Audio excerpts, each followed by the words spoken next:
What's up, everybody? Welcome to Kinda Funny Games Daily for Tuesday, December 5th, 2017. I'm one of your hosts, Greg Miller, alongside the busiest lady in the business, Andrea Renee. What's good, Greg? Not much. What's good with you? I like this Christmas cheer you have going. Seasonal wear. I also am wearing my holiday shirt. It says cheers. Got good.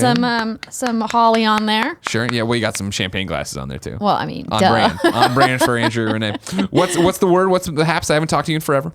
The haps is I finally am able to announce my hosting gig that I'm doing at the Game Awards. Oh, what's that? So I am once again working with Facebook and Geoff and the Game Awards to host a backstage winners lounge where special guests that are presenting, performers, and of course people, when they accept their award, come back, they get on the live stage. We talk about, their win and have some fun times. We got some really great interviews last year. Talked to Kojima, talked to Ted Price, talked to a bunch of cool folks there. So you guys can watch that. It's going to be live streamed simultaneously with the Game Awards on the Game Awards Facebook page. Nice. So that's facebook.com/the Game Awards. Okay. If you guys want to watch that in tandem with the show. Now, in 2015, when I won Trending Gamer of the Year, this didn't exist. It did not exist. Would you like me to come backstage at some point and give an interview just about what's happened? That would be amazing. Recap the last 2 years? All right, I'll think about it. I will work you into the schedule. I'll try to pencil you in. There's a lot. I'm out in the crowd. I don't know. I'm going to be shaking hands, kissing babies. Well, someone's going to have to get you an all-access backstage pass. Oh, I'm sure I have that. I'm a judge. Oh. Yeah, I can hit up Geoff anytime. He'll get me anywhere I need back there. Let me know how that goes for you. I've talked to Norman Reedus before. He's going to wave me on. Me and Kojima coming back with him. I'll be in Death Stranding before Do you want to co-host with me? Sure.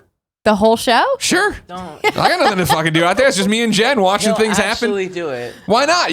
How about, what if it's just a gimmick, Kevin? You know what I mean? Of like, I keep trying to come co-host and you keep pushing me away. It's real That fun. would be amazing, actually. There you go. Don't forget, of course, the Game Awards are Thursday.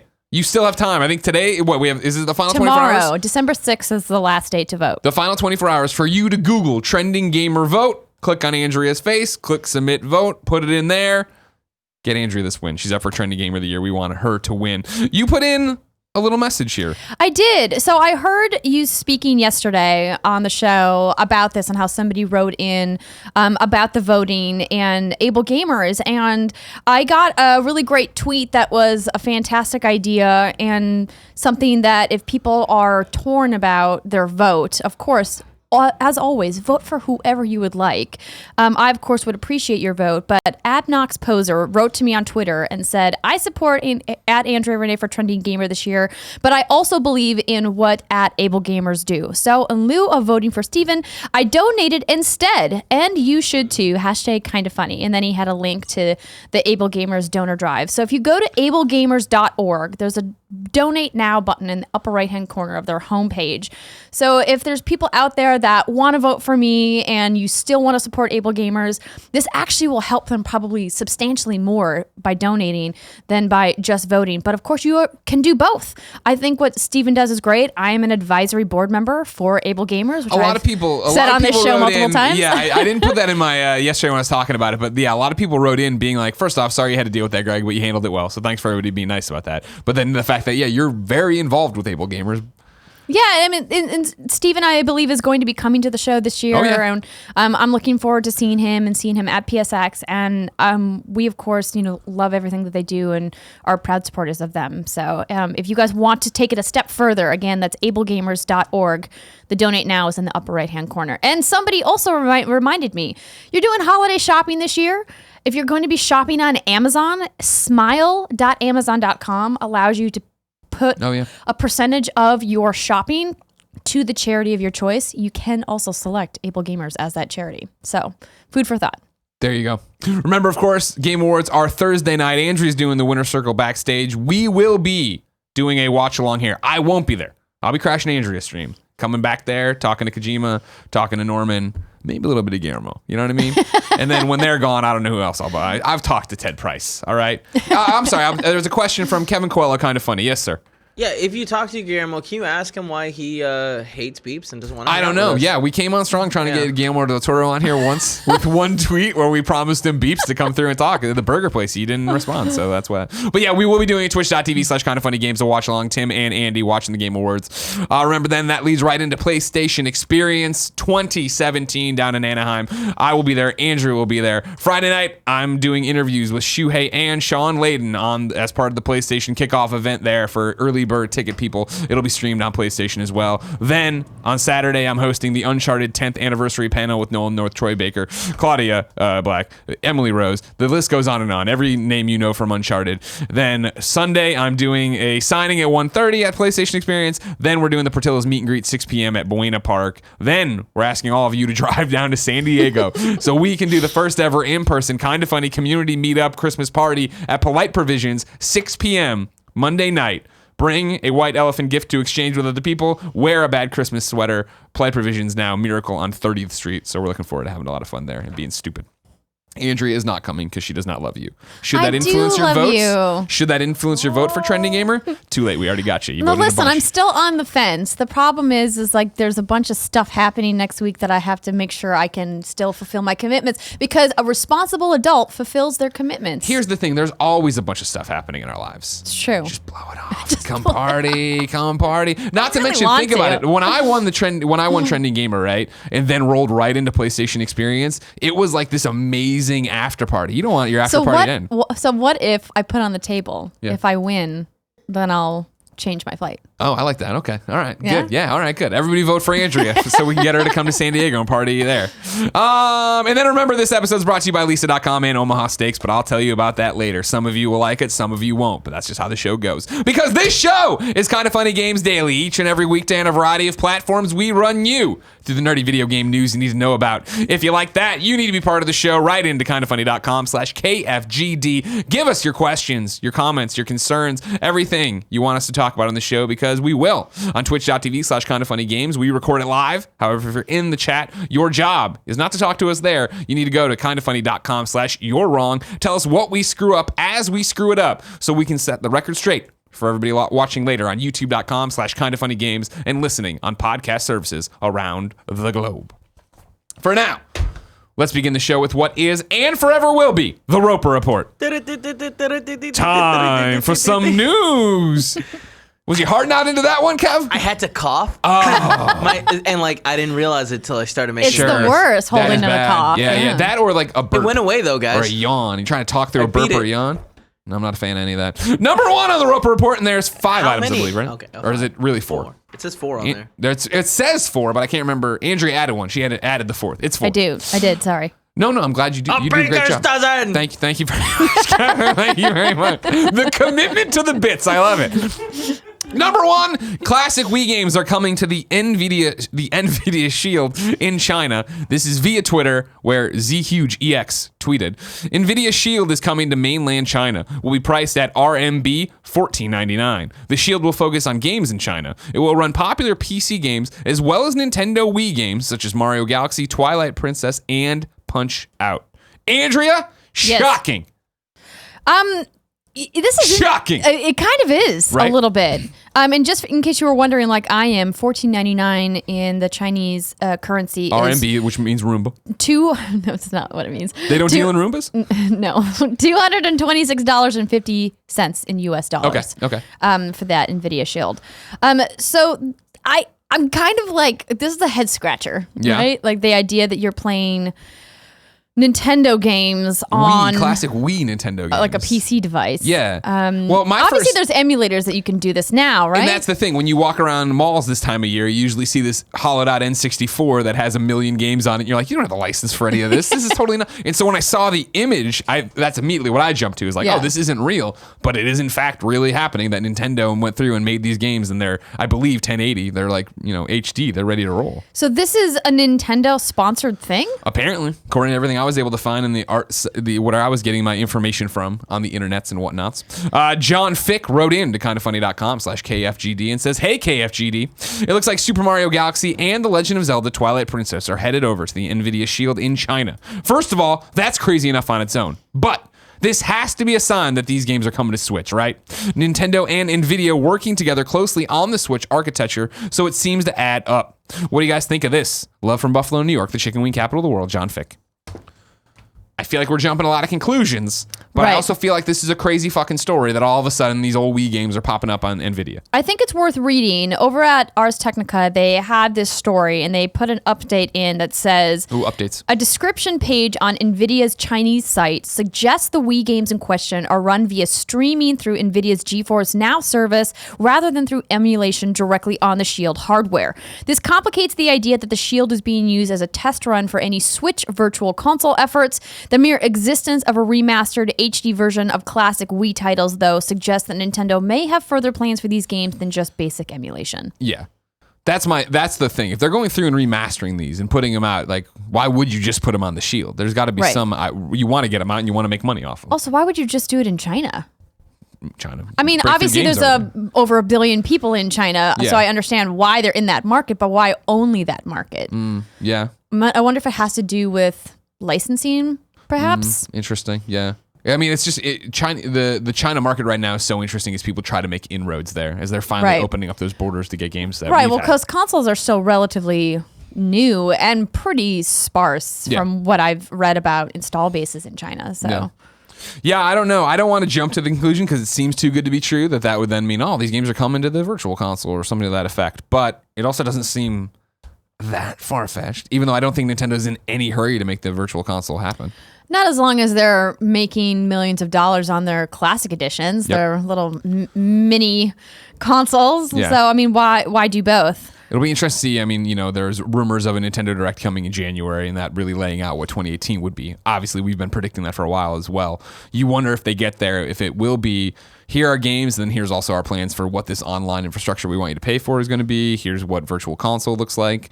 Do they need it? They've had such a runaway successful year without it. You feel like, do you keep that in your back pocket until you actually need to go? Yes, they definitely need it. While they have had an incredibly successful year, there's no denying they're still incredibly behind their competition. Sure.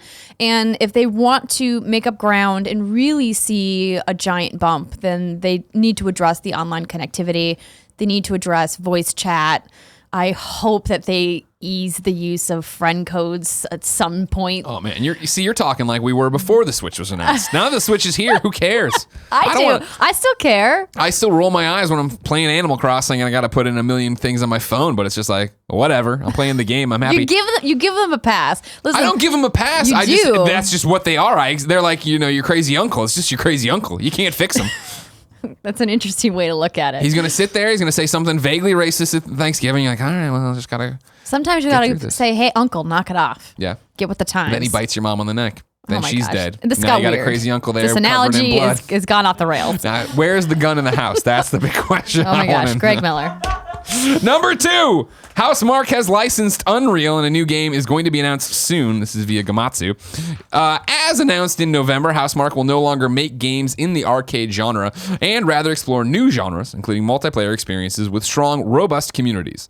In moving away from the arcade genre, the studio is also moving away from using its own proprietary engine technology, which it has done for over 22 years. Quote, throughout our 22 years, Housemarque has taken pride in building our own proprietary technology to build the games that we want to play, said the CEO from Housemarque. Our summer 2017 release, Matterfall, bucked that trend and was the first Housemarque release to use Unreal 4. The CEO continued, we have made the decision to use Unreal Engine 4 exclusively going forwards. Unreal 4 enables fast prototyping, contains modern pipelines and editors for artists and designers, and provides really valuable documentation and support forums. Plus, it's still very customizable, so we can still use our award-winning rendering and visual effects tech with the engine. We've got some exciting stuff in the works. So it's more interesting than ditching their engine, and then like I said, there was a loose quote there saying the game is coming soon, but who knows when that really matters. Managing your own engine is expensive. Yeah. And not to say that they're not paying Epic for Unreal, but being able to use an engine that is being serviced by another company so that they can focus on the creative instead of having to maybe work out the kinks and the back end and the code. Yeah. I think is great. No, it's a really good idea. And it allows them to port it to multiple sources as well. And it allows them to collaborate and actually have the thing about using an engine like Unreal is the fact that if you have a question, someone else there has already asked that question usually. So you can talk to and learn from each other. Whereas you get to something like Telltale, right, where we're talking about how they were using their own engine forever and it's really hindered their games going forward. And like why with the layoffs recently and they're restructuring and they're refocusing, they're like they're talking about better technologies. It's the fact that when something's broken in an engine you're running, you got to fix it. There's no one else to go to. There's no real tech support to turn to. Yep. And so, yeah, it's interesting. I thought it was fascinating that they tossed out, soon to be announced game or it's coming soon kind of thing. I wonder when we'll actually hear what Housemarque's up to next. But obviously, as a developer as talented as they are, I can't wait to know what it is. But I also don't want to hold my breath for it. I feel like we're still a ways out. But don't hold your breath. Don't do it? No. Okay. You think it's going to be a while still? I mean, they put out a bunch of games this year. I know they did. But but they move quick and they move fast. And I don't know. We'll see. Just make it, Housemarque. Don't go away from everything we love from you. You guys are talented. Number 3, we might have the release date for God of War. This is, of course, just a rumor, speculation, take it with a grain of salt, so on and so forth. GameSpot says, though, earlier today, or overnight, I guess, the PlayStation Store had been updated to say God of War for PlayStation 4 was coming on March 22nd, 2018. After news of this started racing around the internet, they switched it over to be December 31st, 2018. Whoopsies. Which is your normal placeholder thing. However, as we've said repeatedly, I think for sure, I'm saying this is a real release date for God of War. I'm saying it gets announced at PlayStation Experience. It's definitely going to get announced at PSX. Or Game Awards. It could be a trailer at Game Awards. But I don't think so. Not with their special presentation. They got to show something of substance. This would be a thing of substance they could show at their own little presentation. But here's my thing of substance, right? I think for the Friday night thing, first off, you already have Trending Gamer of the Year 2015, Greg Miller there interviewing Shuhei and Sean. Like, what else? No, I'm just kidding. But you're going to talk about Ghost of Tsushima. You're going to talk about Dreams. Like, there is substance there from what they've made it to. Yeah. I think that maybe a punch in the face, kick it off like they usually do, is something to say and have a cool trailer at Game Awards if you got a war and remind people that that's coming, and then maybe do more there. I think trailer for Days Gone at the Game Awards, gameplay deep dive at PSX. That makes more sense to me because I feel like we just saw God of War at Paris Games Week. Yeah. So I'm not sure if that makes sense for Game Awards right now. Well, I mean, but the thing we came off of Paris Games Week was like, where the fuck's the release date? and we all guessed that they would say it at PSX, and I still stand by that. I don't think the Game Awards is the place for the release date. I think there's a lot of other games that we're going to see at the I Game just Awards. feel like, regardless, we're going to get it soon, and it's got to be this because they, Sean Layden's thing about E3, right? If we said 2018 in the trailer on stage, that means it's coming in the early part of 2018. As we've said, when we talk about the God of War and we predict that release date, every God of War is released in March, at least every one of the main ones. It seems like that would make sense to stick with that and get it here. So March 22nd seems pretty real. We'll see if somebody threw the switch or whatever. However, Parker Petroff wrote in to kindafunny.com/KFGD and says, Dear Greg and Andrea, first, congrats on the nom, Andrea, and hopefully Thank you you. take home the W at the Game Awards. I saw today that the God of War release date was listed as March 22nd, 2018. If this is in fact the correct release date, when do you think the other first-party titles, such as Days Gone and Detroit, will come out for PlayStation in 2018? Thanks for getting me through the workday, Parker. I think Days Gone is going to be holiday, fall.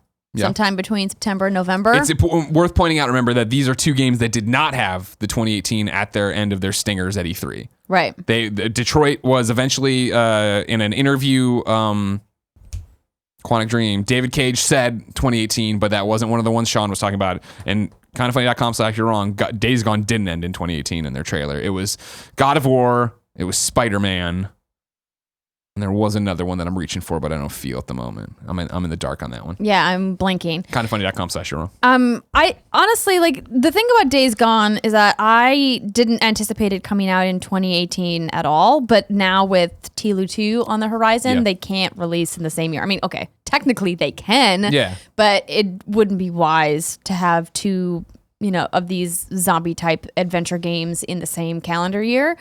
So I think it would be smart of them to kind of distance those two from each other. But who knows? I mean, Detroit is up in the air. I think that game is probably farther along than we think it is. I hope so. I'm looking forward to finding out more about that, at PSX. I think that it could feel good maybe like in May, maybe June. That'd be awesome. PlayStation has released games in June historically before. Sure. So wouldn't be out of the woods for that. TLU itself, yeah. Right? But, I mean, that's hypothetically when we're supposed to be getting Red Dead, right? Yeah, and that's the thing, too, you want to avoid, right? Yeah, Days Gone is a wild card because I feel like you're damned if you do, damned if you don't with that. Whereas at Paris Games Week, when that trailer for Last of Us is happening, it was a back and forth of like, is this Days Gone? Is this Last of Us? And when that's a bad note to hit where I can't at a glance. And granted, when animations really got rolling, you're like, oh, this is a very detailed cutscene. This is Naughty Dog. Right. But still, that's not the kind of taste you want in everybody's mouth where they can't differentiate them. Right. And so even having it at PSX, at Game Awards, if you're going to do something with it at either place, you need to come out of the gate and explain to us why this is different. And I feel behind closed doors when you talk to people from, and I mean at E3, behind closed doors meetings, when you talk about it, I get the sense that it's a lot different than The Last of Us Part 2. Yeah. But we still haven't gotten those deep dives in anything you've seen publicly. So I bet the public is still struggling with what really separates this and how is this not just The Last of Us again? It's certainly a marketing problem they're going to have to address, and hopefully they do it sooner than later. What gets interesting for 2018, and because I could see with David Cage saying 2018, Days Gone being wishy-washy on it, from what I understand, again, kindoffunny.com/ you're wrong if you've found an interview or something that says 2018 somewhere else. Spider-Man is the one that definitely had 2018. Yes. And so where do you put Spider-Man really? I feel like Spider-Man... Late spring, maybe? I mean, it would work ahead of like the summer blockbuster season. So like Sure. May, I think would be a great time for Spider-Man. I think it also would work really well in like September or October. That's the thing for me where I think Spider-Man is a game that is going to move PlayStation 4 units. And so you want to have that getting ready for the holiday next year. So Yeah. I would actually think more Detroit if it's actually ready to go, which I never trust Quantic Dream because they're great guys, but they're perfectionists. Well, also, I think it's important for us to remember that Detroit is a fundamentally different experience than any of these other games we've been talking about. Yeah. I mean, these types of games, David Cage games in general are highly cinematic narrative experiences. They're not these giant open world action adventure games. So hitting a few different audiences. So it's not necessarily going to be dinged if it comes out next to a large game. Because I think that inherently the people who like those types of games will make time for it no matter what. And that's when you start talking about it, especially with like Sony exclusives that they're running the ball for. That's where it gets complicated. So let's say God of War is March, then I would say Detroit is May, June. But even that, I feel like you don't want to fire all your missiles at once, and then Spider-Man fall. I bet you somebody from PlayStation is listening to this show or watching the show being like, they're so wrong. Oh, no, I guarantee it. I'm sure that happens to everything we ever say on this show.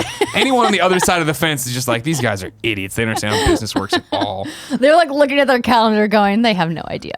But I mean, it'd be interesting to get somebody to stop fucking bullshitting and talk about how you have to try to make all this work. You know what I mean? Like a year from now, like I guess we could even look back at a year from now when all these first party games have hit. Why don't you ask Sean that question when you talk to him on stage? Don't worry, I submitted some. I got some stuff lined up. Don't worry about that. But I mean, like a year from now, when it is all right, cool. Sony has all these exclusives, has all this stuff lined up. How do you sit down and make it work? And why did you pick this date for Spider-Man versus that date for Detroit or whatever? Yeah, it'll be interesting, but. I don't know. In Days Gone, I could easily see slipping. I could easily see Days Gone being the January, February game of 2019. Right? Right. We'll see. Number 4, Tom Clancy's Rainbow Six Siege has exceeded 25 million players, or at least the 25 million player milestone, at the launch of Operation White Noise. You added this one there. I did. Good so eye. it's the 2-year anniversary of Rainbow Six Siege, and obviously Operation White Noise is the newest DLC pack that's available on all platforms right now. And so they announced that they surpassed the 25 million registered players mark. A quote from Alexander Remy, the brand director over at Rainbow Six Siege, says, "Player investment has been core to the success of the game, with longevity being always very important to us. As the game progressed, we continued to develop it with the community in mind." So we added this because this is an an impressive number. And I think that they have been quietly in the background amassing this giant player base of people who are actively playing Rainbow Six Siege. And obviously they announced season 3 of content. And I think that's incredible. I really loved this game, and seeing numbers like this and knowing that they have really active servers makes me kind of want to jump back into it. Yeah, I've talked about it before on the show, but I mean, like, the run up to it, everybody seemed really into it when it released. And I'm talking about like at IGN. The run up to it, everybody's into it. The release happened, and it didn't set anybody in my sphere on fire. You played it, you were talking about. Oh, yeah, I loved it at launch. Yeah. Played a ton of it. Had all of my operators, got my skins, had my favorite maps. I mean, the thing about this game is that it's super high level play from a strategic standpoint. So you kind of have to, if you want to be successful, it's the best to go in with a team so you can communicate. Going into PvP as like a solo queue and not being able to talk to people on chat if you're the type of person who doesn't like to do that, or if there's people on your team that aren't communicating with you, it's hard to be successful in this game because it requires so much team coordination in order to win, especially now since they've kind of siphoned off the casual players, and the people that are there know the maps, know which walls to put which, barricades on, and where to set up fortifications and all of that.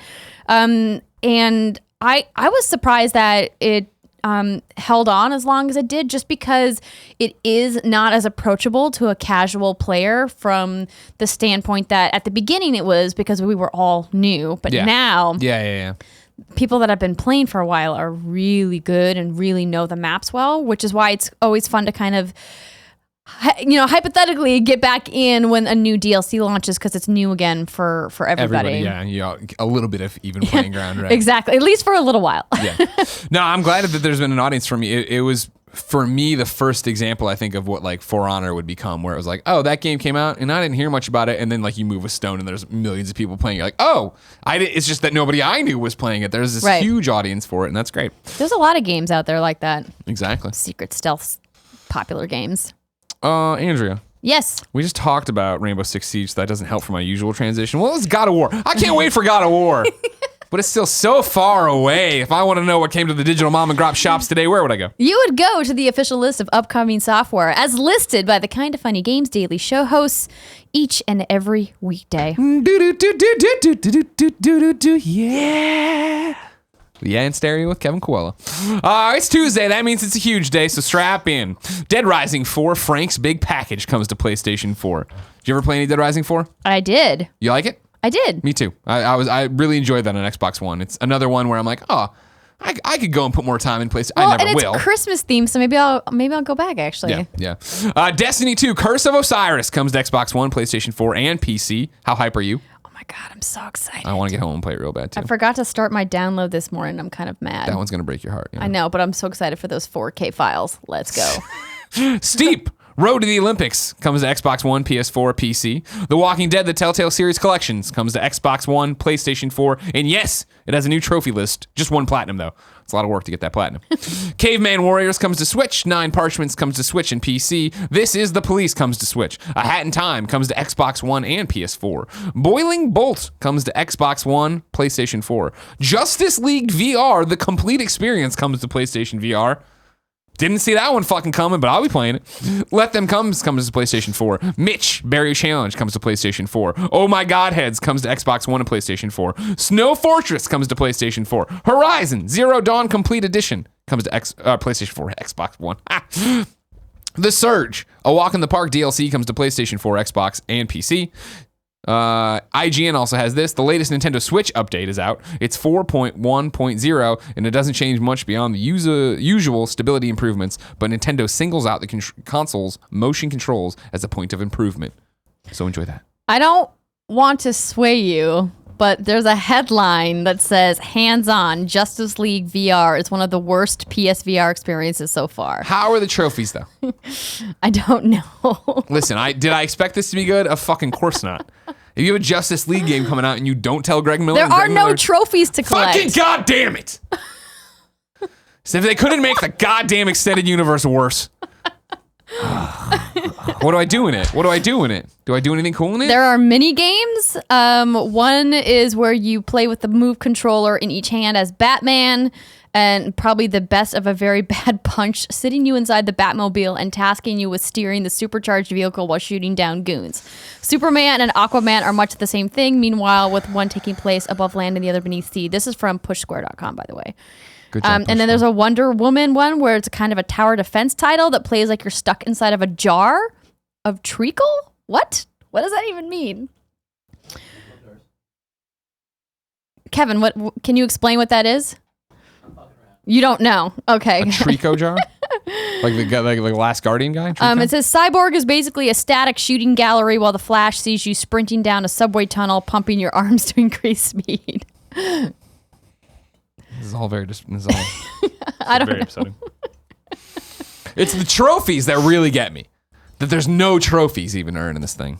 It's pretty. It's like they put out the Ghostbuster experience. That wasn't great either. God damn it. New dates for you. I didn't want to do the show anymore. Hi. Nick, they put out a Justice League game. Are you tapping or watching us? It's 30. We haven't done 30 minutes of the show yet. It's not lunchtime. Are you going to go get us lunch? Is that what you're trying to say, yeah, Nick? How about that? Yeah. Okay, hold on. Nobody can hear you. Go talk into Kevin's mic if you want to be part of the show. Okay, fine then. New dates for you. WWE 2K18 Switch drops tomorrow. Wednesday, December 6th. Enjoy that WWE game finally coming out there. IGN says Blade and Soul's newest update brings a new area, level cap raise, and more. The Dawn of the Lost Continent arrives Wednesday, December 6th, and immediately raises the level cap from 50 to 55 and increases the Hong Moon level cap to 25. Meanwhile, Sinner Sacrifice for Redemption, the Boss Battler action game from publisher Another Indie, will come to PlayStation 4, Xbox One, Windows, and Mac on April 25th, 2018. DayZ is coming to Xbox in 2018 and PlayStation 4 later. This is because DayZ will come to Xbox in the game preview program, sounding very much like PUBG. Also, DayZ 1.0 will also drop in 2018 on PC as well, sounding very much like PUBG. Well, I guess PUBG actually dropping 2017, so I'm kind of a liar, but you understand. Marvel vs. Capcom Infinite has a free versus mode demo this week for PlayStation Plus peeps. That probably should have been deals of the day, but we'll ignore it. Life is Strange Before the Storm, Episode 3, Hell is Empty, comes out December 20th on Xbox One, PS4, and PC. Can't wait. Can't wait. Conclude, kind of, this part of Chloe's story, then go backwards for farewell with Ashley. And I don't care, though. I'm excited. I'm happy it's here. Me too. Get a platinum there, too. Deals of the day for you.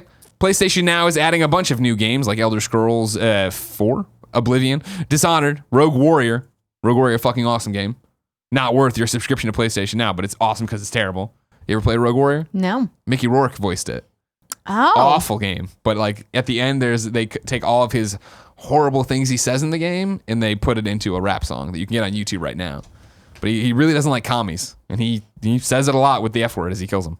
Okay. Then ID at Xbox has an indie game bundle sale right now, including stuff like Inside and Limbo, Don't Starve, Jackbox for stuff like 50% off. It's a great deal if you like those games. Now, it's time for Reader Mail, which is brought to you by Lisa in Omaha Steaks. Now, I've said it so much, but let me tell you, Andrea, going to mattress stores is no fun. You know this. Yes. I hate it. They give you a little condom for the pillow. They're weird. They ask you all these questions about sleeping. I don't want to talk to anybody about how I sleep. You see people laying down, and then you have to go lay where they laid, and it's weirdly That's warm, super and weird. you're like, Don't do this that. was weirding me out. So order your mattress online at lisa.com, just like Joey Noel did. She got it delivered to her door. Well, actually, she got it delivered here. Then we had to carry it over there. Then she opened it up and inflated it, and it was great. Lisa cuts out the bad guy and takes away the pressure. The Lisa mattress is 100% American made and delivered compressed in a box to your door. It is thoughtfully crafted with high quality materials to create what Lisa calls their universal adaptive feel. Its 3 foam layers provide support, pressure relief, and cooling that adapts to all body shapes, sizes, and sleeping styles. You get a 100-night trial, so if you don't like it, you tell them. They give you the money back, they come and get it, everybody's happy.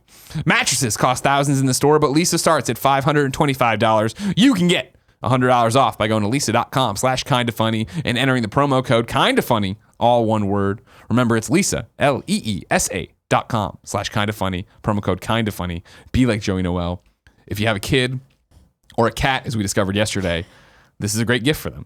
Because the kid will be excited to see the cat house, yeah. And then you got a cat house for the cat. Cats love boxes. This is true. If you need to sleep, maybe you got a partner. They need to sleep too. You got a kid and you got a cat. That's 3 gifts in one.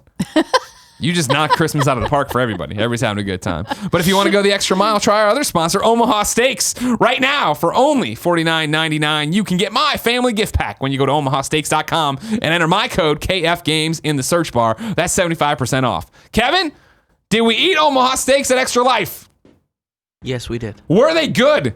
They were fantastic. They were excellent, yes. We're big Omaha Steak fans here. Were they? Yeah, well, I'm sorry. Kevin has more to say. Also, that's where we discovered that if you put a hamburger in a bagel, Right. phenomenal. Yeah, get a garlic bagel, Holy shit, get an everything bagel, grill that up, then put the burger on there. You're in flavor country.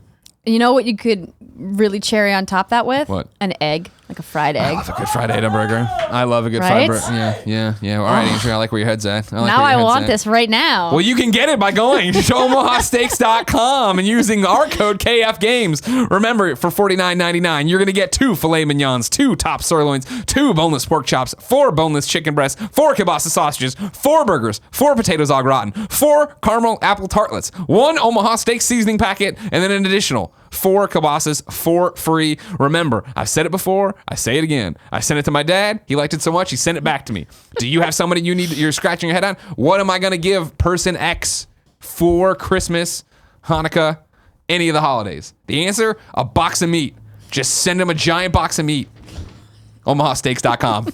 Enter code KFGames in the search bar, 75% off. Blah, blah, blah, blah, blah. Greg, Yeah. what happened to the apple turnovers? The apple turnovers, it's weird. Nobody knows what happened to them. You took them home and I did take them home. The apple turnovers. We're not even in the ad anymore. We're in the reader mail. The apple turnovers are awesome. I was so excited for them. They're tartlets, aren't they? Yeah, Caramel tartlets. apple tartlets. They are Yeah. delicious, let me tell you. Bullshit, you I'm took it home. sorry. Order one for the office. The one time when we did, my dad sent it to me. Yeah. I wasn't even here that day, and they opened it up and put it all in the freezer, thinking it was for an ad. Not that somebody would actually. You know what? Listen, if Kind of Funny can pay for a wizard costume for one Greg Miller. First off, that was a Professor McGonagall con. I think you can probably witch. buy one of these boxes for the office. We just bought a kegerator, all right? Let's not go all out with all these packs. Listen, when you got cold beer, what do you need to eat with it? Bagel burger. Jesus Christ. Let's get out of this. Alley Cat 8633 wrote in to kindoffunny.com/KFGD, just like you can, to be part of the show, and says, "Hello, Greg and Andrea. I was thinking about recent remarks Phil Spencer made about investing in studios and new exclusives for the Xbox One X and wanted to get your guys' opinion on something. Out of the following scenarios, which has the potential for coming true? An exclusive Hitman game from IO. 2, original exclusive Telltale game. 3, Microsoft gets an exclusive game from Capcom. 4, Castlevania exclusive from Konami. What do you guys think? Also, is there any other studios that you think Microsoft could get an exclusive deal from? Thanks for all you do, Alleycat 8633. These are all really good suggestions. Yeah. I think you could probably cross number 3 off that list. Microsoft gets an exclusive game from Capcom. They already had an exclusive game from Capcom. Recore. Dead Rising. Right. So, But Recore was exclusive too, right? No, So, I'm looking off to James. multiple? Fan visiting the office, right? He's trying. You know. So I don't think that they're gonna get a third, or maybe they will, but I think that with Capcom's recent partnership with PlayStation for Street Fighter, Sure. I think that maybe a standalone exclusive is maybe no longer on the table. And I would think of two things as well, being that I don't think either of those exclusives from Capcom move the needle for Microsoft, and I also think Capcom wants to make as much money as possible.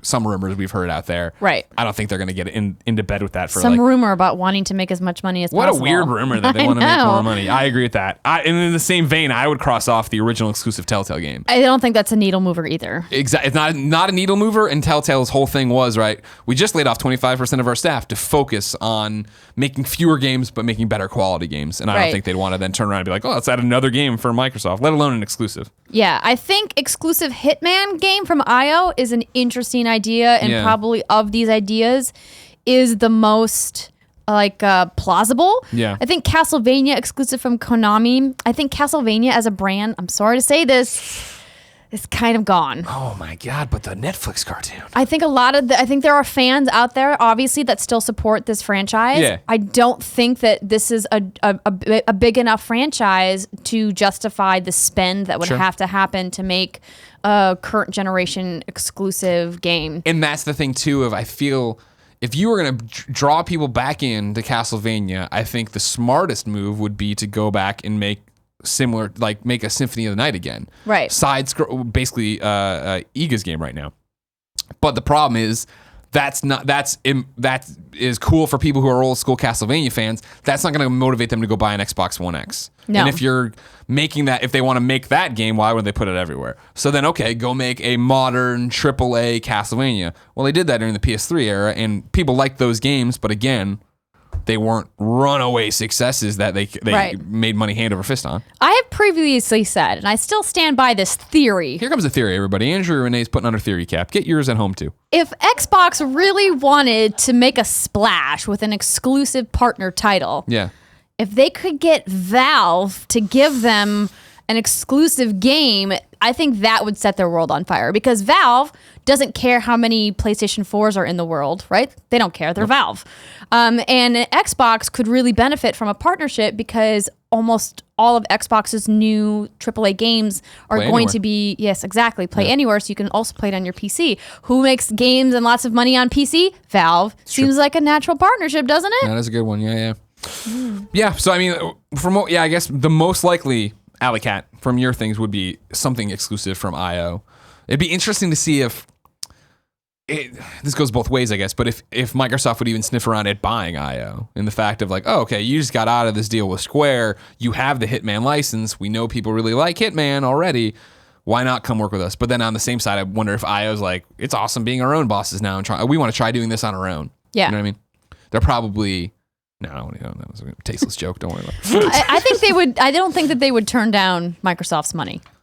You never know. I mean, they're out there right now freewheeling. They just got out of a marriage. They're out there just sleeping with anything that'll talk to them now. Kurt from Denver, Colorado writes in and says, do you feel that Geoff Keighley's relationship with Hideo Kojima hurts the credibility of the Game Awards at all? I have a lot of respect for both of them, but I always feel Geoff's monologues that heap praise on Kojima are awkward and the low point of each awards show. It made sense for the year Kojima and Konami parted ways, but ever since, it has come off as a bit much in my opinion.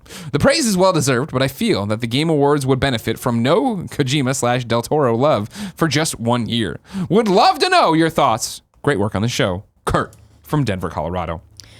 Well, last year he got the Industry Icon Award. Yep. Hideo Kojima did, so it made sense that year as well for Geoff to speak about him and speak about their relationship. And it was also a big deal that, I mean, you're talking about that you thought, Kurt, you're talking about the fact that you thought it was okay when Kojima and Konami split, right? Which was 2015. Right. And because that happened like right before the awards. And so Geoff had that, we wanted to give the award or whatever, and he couldn't come here because of Konami's lawyers. Everybody booed. Then the next year you have him for the Industry Icon Award and give it to him there.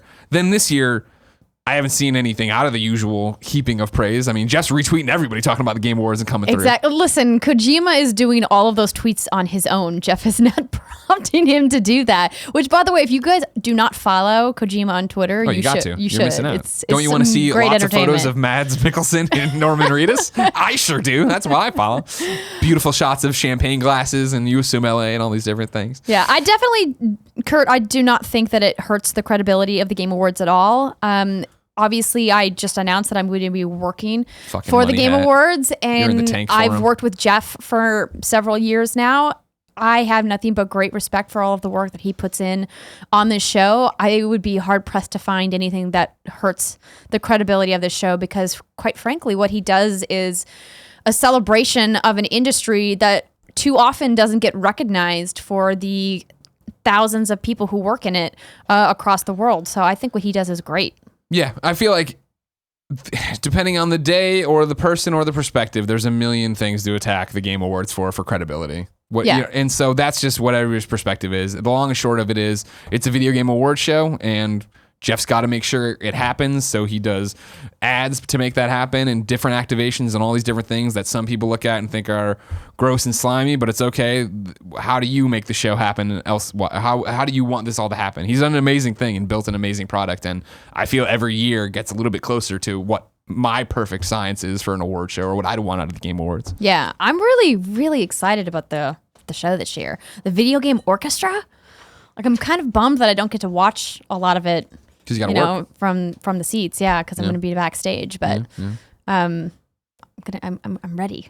I'm sure you are. Yeah. There's a lot. It's exciting for you on multiple fronts this year. It is. A job, a nomination. Who's gonna interview you if you win? Have you decided this? Who's gonna be in the awards? I mean, I'll come. I'll come back there if you want. You should. So my producer made a joke that because he and John know each other, that he was like, we have to get John to come back and interview you. And I was like, I mean, John of course was like, of course I will. Whatever you need, I'll be there. I think it would probably make more sense to have a former winner do it. But maybe, I don't want to get in John Drake's way, because if he's back there with the Diet Coke, he's like, all right, you won, big deal. He's probably listening to this right now being like, I can't believe you're taking my job away from me. I will too. Sony, you hit me up if you want. Trust me, this kind of funny ship is not going the way I thought it would. Josh L writes into kindoffunny.com/KFGD and says, Dear Greg and Tim. Nope, you missed. That's wrong. No. I have a confession that may or may not blow your mind. I have been with the PlayStation economy since the dawn of time, yet I have not achieved one single platinum trophy. Not one! Yes, I know this may be hard for you to hear. However, I would like to focus on this deficiency in my gaming life and right the wrongs. Do I save myself for the right game, or do I just go and get a platinum as quick as possible? With Destiny 2 on the forefront right now, it seems an easily approachable platinum that may beat out Persona 5 for my first plat ever. Do you remember your first? As always, thank you for all the things you guys do and for filling up my 2-hour round trip commute during the week. This is an interesting analogy that he's put forth with this language. My first platinum and only platinum trophy to this day is still Horizon Zero Dawn. I've talked about that on this show a couple of times. And I still technically don't have it because it didn't pop because there was 3 glitched trophies. So if you go into my stats, everything is there. All the boxes are checked, but the trophies just never happened. Are you prepared in the winner's lounge if they win anything to bring this up during the interview? No, of course not. I'm just saying. I'll bring it up probably off camera to be like, hey, can you just like give me like a hot fix? But I'm just saying, think about how great this bit would be if you're like, hey, and then you had digital screenshots that on paper you pass them of all the checkboxes, then hand them a USB with your save and be like, I'll give you my login. You make this right when you get back to Amsterdam. Herman. I have no doubt in my mind they're going to win at least one, if not many awards on Thursday, since the game is fantastic. But as far as, approachable platinums, I mean, you got the Destiny 2 platinum. I would say it's approachable. Easily is maybe not a word I would use. It's just time consuming. Yeah, that was the one thing. Yeah, if you want an easy platinum, I'm sure there's a bunch of games. Oh, yeah, no, I would say... This is very you're talking about, do you want to save it and stuff? Like we're talking about platinums here. I think you don't have to wait for love, but you have to be in a relationship with somebody for your first one, right? My first was Uncharted, obviously. That was the first platinum that was obtainable. Super Stardust didn't have a platinum because back in the day PSN games couldn't have it. I would say do it with a game you love. You know what I mean? Don't just throw it away on Mr. Masagi. Don't just get a Taco Master in there. Oh, Taco Master could be a good game. Don't get me wrong. You should wait. If you love Destiny 2, do that. Persona 5 is a fucking Herculean task to play through, period. So if you're thinking about platinuming it and you think you have what that takes, then that's a pretty great one as well. Godspeed. Yeah, go ahead and do that, and we'll talk to you in a year when you do it. Unless you're Andrew Goldfarb, who does it in Japanese and nobody understands how. I would say... wait for a game you love. And you're not going to find the one, the game that'll be with you forever. But like you're young, you want to get some experience under your belt for, future platinums you go and get. Yeah. Hitman Go, Kevin yells out. That's one. That's the GoPro. Andrea. Yes, Greg. It's time to squad up. Let's do it. This is where one of you writes into kindoffunny.com/KFGD, giving me your name, username, platform of choice, and why you need friends. I read it here. The best friends come and find you. You all play games together and have a good time. Sinpurger writes in for PlayStation 4. That's his PSN as well. Sinpurger, saying, looking for anyone playing Battlefront 2. And I'm not one to read into messages, but usually we get very verbose messages saying like all this different stuff. Sinpurger just sounds like he's been beaten down by the loot boxes and the bad press. Looking for anyone to play Battlefront 2. We were talking about this before the show went live this morning about how we in the games press and, fans of the show who listen to games news, frequently forget that there are millions of players out there who never once probably saw a story about microtransactions in Battlefront 2 and are just there enjoying their time. Exactly. That are just out there enjoying the game, right? But Sinpurger, and maybe he is enjoying it. Well, I mean, he wouldn't ask for people to play with if he wasn't enjoying his time, right? Well, yeah, I mean, you're chasing the platinum, you know. You got to get out there. You got to do this stuff. You maybe put a lot of time in there already. Mm-hmm. Now, this is going to be interesting because, Kevin, I need to tell you something bad news.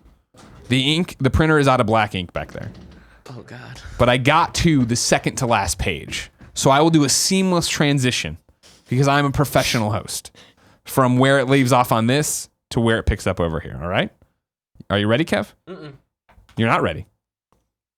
I'm not going to read off the screen. All right, well, I'm trying to be helpful. Oh, that no, was you're nice very of you, helpful, Kevin. Kevin. it's No, we fine. love you. No, it's fine. I'm over it too. Oh, Kevin, no, don't be like this big dog. Should I order more God. ink or should we destroy that printer? We should destroy that printer, but then even we'll need it. Anyways, special segment, why I'm voting for Andrea Renee for Trending Gamer. Now, real quick, this isn't us campaigning. Obviously, it's been an ongoing discussion after yesterday with the Able Gamer stuff, but I've seen it in the community in respectful ways of like, why is this happening? Why am I doing it? So here we go. Nicole Humphrey writes in to kindafunny.com/KFGD and says, "Hi, Greg and Andrea. Greg, I thought you handled yesterday's message from Clancy Tom about the Trending Gamer vote very well, but I wanted to throw in my 2 cents. Yesterday's message stuck with me because it implicated a question I've been struggling with, whether to vote for Andrea or Steven. As you said yesterday, Able Gamers is a group that has had an incredible impact on a specific community of gamers. However, Andrea is also doing incredible things for a specific community of gamers. I'm a female gamer. When I was growing up, I never had any friends with which I could share my passion, and I often felt weird for being a girl who liked video games. Seamless. Discovering Greg and Colin on Beyond, I instantly fell in love with the podcast as a place to hear gaming discourse and became connected to other gamers, of course. Other gamers, period. Of course, I followed you to Kinda Funny. Kinda Funny has been a great outlet for my gaming interests, but there was always something missing for me, a female presence. Not your fault. That's her, not me. The first time I was introduced to Andrea through Gamescast, I became an instant fan. Naturally, when What's Good Games was announced, I immediately signed up to be a Patreon. Andrea is a female voice in gaming, and her and the other What's Good girls have greatly impacted my life. Words cannot describe how incredible it is to consistently hear female voices in gaming. I'm truly grateful for the work Andrea has been doing both with you and What's Good Games. I think it's important not to forget her impact, and it is why I have been obsessively voting for Andrea twice a day for weeks. Little late, but you can vote twice a day, once through Google and again through the Game Awards site. A vote for either Steven or Andrea is not a vote against either, or any of the other nominees for that matter. It will always be a vote for a person who has greatly impacted people in the gaming community. I, as I'm sure many others, including Andrea and Steven, will be overjoyed for whoever wins. Much love and thanks to you both. Sorry for the long message, Nicole Humphrey. Great message, Nicole. Couldn't have said it better myself. I'm like kind of crying over here. Yeah. It's incredibly thoughtful, and it's very kind of Nicole to express her support in this way. And what's been great about What's Good is that not just Nicole, but several other people have sent similar messages to us over the months since we've launched, kind of saying, hey, like, I've been looking for this. I've been waiting for this. Like, thank you for making the content. And that's really why we do what we do. It's the same reason why you guys do Kinda Funny, because the best friends let you guys know, like, it means something to them. Yeah. It's our pleasure and honor to be there for these people. Absolutely. Good. Thank you, Nicole. Everybody go vote. Very sweet of you. Andrea, stop crying and tell me what we got wrong. Remember, if you're watching live and we screw something up, you need to go to kindafunny.com/you're wrong. Tell us what we screwed up so we set the record straight for youtube.com/kindafunnygames and podcast services around the globe. Heads up, go subscribe to youtube.com/kindafunnygames. When we come back, I'm going to pimp hard. We're almost to 2:30. Wow. Yeah. That's impressive. I know, we're trying. If there's a way that we could get someone to clear the old pages. Oh, are we out of date again? No problem. Yes, that'd be great. So, Lord of Pwn, Pwn, yeah. Says, the reason why Nintendo games are coming to Shield is because of a deal Nvidia made with Nintendo and bringing the Shield to China specifically. So, in a statement to Engadget, they say, extending the business relationship that brought Nvidia technology to Nintendo Switch, some of Nintendo's most beloved Wii and Nintendo GameCube titles are officially headed to China for the first time. So they also have new Super Mario Bros. Wii, The Legend of Zelda Twilight Princess, and Punch-Out remastered in 1080p and available on the China version of the Nvidia Shield. So just a little bit more information. Info as to why it's specifically there. It's because this was a deal done just for China. And I would say, hey, Nvidia and Nintendo, maybe Not just China. Maybe bring it other places as well. I have a shield sitting in a drawer somewhere that I'm not using. If you ever start playing that shield, I will be so angry at you. All right? There was a thing called the Vita, and it was better than the shield, and we didn't I have a need it. Vita too. Yeah, but it's dead now. All right? That's not my fault, I know it's not. No, it is. Kevin. It was everyone's fault. You know what, Kevin? It is a little bit everybody's fault. Shame on you at home right now. If you're driving the car, pull over and think about what you've done for 5 minutes. K-Bab says, It's your fault too? Get the fuck out of my office. Why are you even here? in the Justice League game, like being stuck in a jar of treacle probably refers to the fact that the movement is extremely slow and unresponsive. Treacle itself, meanwhile, is a syrup made in the refining of sugar, and it's associated with England. Oi, governor. Oi, governor! Black treacle is also known as molasses, which Okay. you've more likely heard of. What? Who wrote this over there? Was it Kotaku or who was it? No, it's Push Square. I was going to call it Kes McDonald. And then she's going to The Guardian, though, too. It's hard to keep up with everybody, what they're doing over there. It's true. Somebody else wrote in describing what treacle is. All right, we get it. It's molasses. K-Babs then responded to them again. Just can't believe we can't get a good movie, can't get a good VR game. Like, the bar is so low for VR games, too. No offense, VR developers. It's just like you couldn't even put out one that was, like, somewhat decent. Mustafa asks a question. Here we go. Which I think is worth noting, saying, regarding Rainbow Six Siege, does the 25 million registered users include all of those that played during the numerous free weekends over the years? I would think so, especially as progress is saved from those free weekends. Is Ubisoft inflating its numbers to impress investors? I mean, listen, even if that is including all of the free registered players, that's not an inflation because there are a lot of things to buy. And you're now registered, which Siege. means you're on a Ubisoft mailer, which means they, as I always talk about, when you get a free weekend out there, they're not trying to get 99% of you to stay. They're trying to get 1% of you to stay and put more money in and buy the game and invest. And as somebody who has bought some of the cosmetic items in Rainbow Six, like there's some really cool stuff to buy. So if you got in for free, I mean, there's probably a chance that at least a portion of those players are going to spend money on that game eventually. Because let me tell you, once you play a long time, you want the special skins on your guns. You just do. All right, moving on.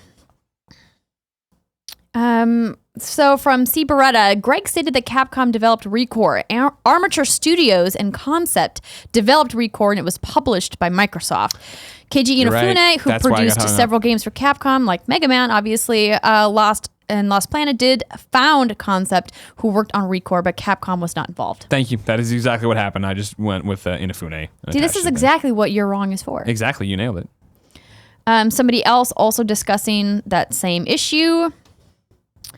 Parker Wolf says, Gabe from Valve used to work at Microsoft and is on record talking a lot of smack about them. Half-Life 3 would probably come out before they ever did a deal with Microsoft. Yeah, whatever. Remember all the shit they talked about PlayStation, and then Gabe Newell walked out at E3 that one year and was like, hey, everybody. Like, you talk a lot of shit about everybody in the world. Listen, Gabe may have some beef with Microsoft, but there's a lot of people at Valve who have a seat at the table in business decisions that might say, hey, maybe it makes sense. Exactly. Anyway, that's it.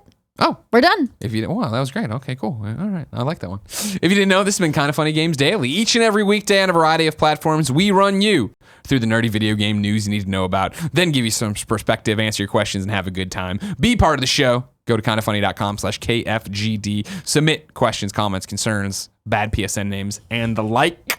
Remember, get on twitch.tv/kindafunnygames, youtube.com/kindafunnygames, podcast services around the globe. Remember, tomorrow is Widow Wednesday, in which Gary Widow will be on with Tim Geddes. I'm going to be off doing the Brothers Green podcast over there, talking to Hank. What else? Vote for Andrea. We've covered that ad nauseum. Tomorrow's the last day. Tomorrow's the last day. Get out there, do that. Make a bunch of fake accounts. Talk to your friends in Russia. Have them come vote. PSX is right around the corner. We're streaming the Game Awards. Come hang out with me. Portillo's. Drive down to San Diego. Get blasted. If she wins, she's coming, so you got to make sure that happens. Until next time, it's been our pleasure to serve you.